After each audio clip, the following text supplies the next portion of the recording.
These latest headlines from ABC15 are sponsored by Lerner and Rowe Injury Attorneys. One call, that's all. Hey, happy Friday to you. I'm Amelia Fabiano with your afternoon update from ABC15 Arizona.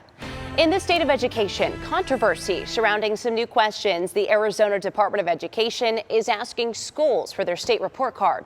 That's an annual survey where schools provide data to the state about things like graduation rates, demographics, and programs offered.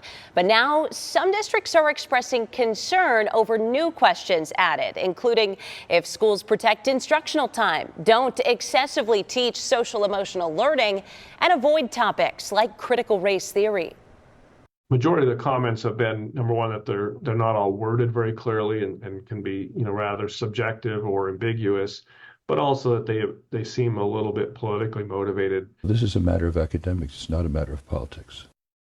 Many districts answered the questions. However, some decided not to, saying the questions and answers could be misleading and taken out of context. In our Running Dry series, up to 70% of our everyday water use happens outside the home in the yard.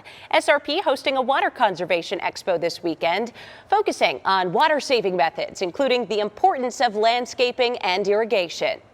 We do have an offer on smart irrigation controllers, so up to 70% of your water use is outside. So these smart irrigation controllers automatically tailor watering schedules, and they will save you at least 20% of your water use. The event will have more than 50 vendors and master classes on topics like rainwater harvesting and more.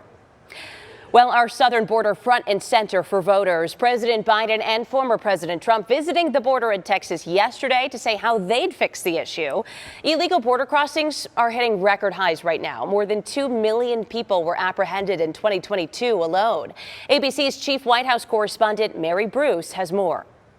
Facing mounting criticism over his handling of the immigration crisis, President Biden visiting the border to confront a growing political challenge. Apprehensions have soared to record highs under his administration.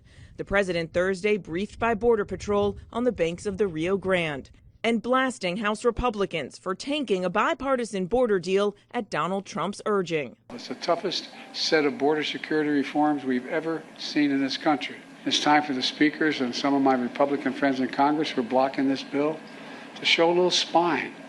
Trump pressuring Republicans to kill the bill, eager to deny President Biden a political win on an issue Trump wants to run on himself. The bill has the backing of the conservative border union. We asked one of their top officials, Chris Cabrera, why. What's the biggest impact of Washington failing to pass that bill?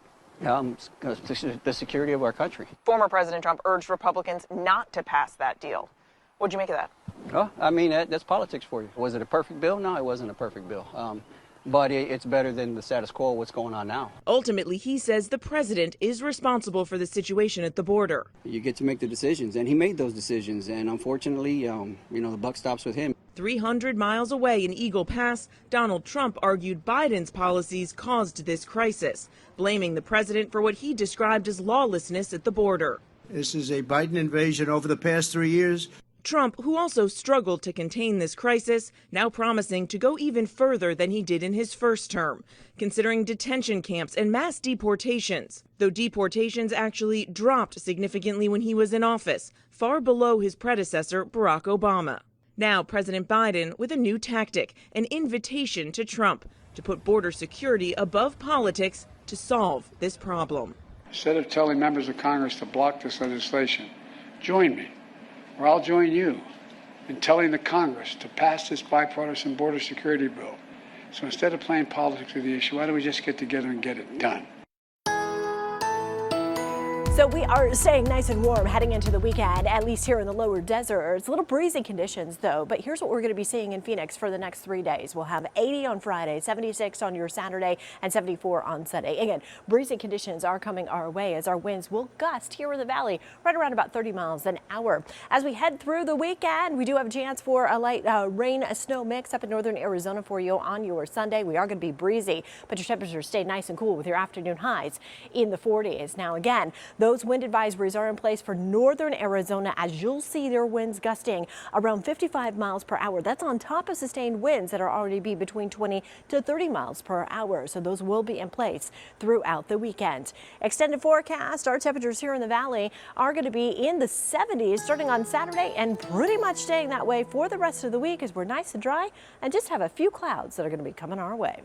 We will have another update for you tonight, but until then, get the latest news, weather, and traffic at abc15.com or download our free ABC 15 mobile app. Have a great Friday. These latest headlines from ABC 15 are sponsored by Lerner and Rowe Injury Attorneys. One call, that's all.